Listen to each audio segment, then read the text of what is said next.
ఆదిలాబాద్ జిల్లా జైనద్ మండలంలోని జామని ప్రాథమికోన్నత పాఠశాలలో ముందస్తుగా బతుకమ్మ సంబరాలు విద్యార్థులు, ఉపాధ్యాయులు మరియు గ్రామస్తులతో కలిసి ఘనంగా నిర్వహించారు.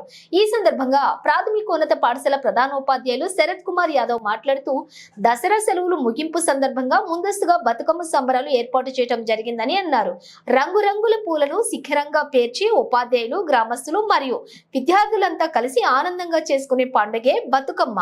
పువ్వుల పండుగగా పిలిచే ఈ ఉత్సవం సాంస్కృతిక, సాంప్రదాయ, సామాజిక అనుబంధాల సమాహారమని అన్నారు. జామని గ్రామంలోని పూసిన పూలన్నింటినీ సేకరించి ఇంద్రధనుస్సులా పేర్చడం బతుకమ్మ వేడుకలలో ప్రధానమని అన్నారు. బంతి, చామంతి, గూనుగు, గుమ్మడి, తంగేడు, గడ్డిపూలు తదితర పూలతోటి ముందస్తు సంబరాలు చేసుకున్నామని చెప్పారు.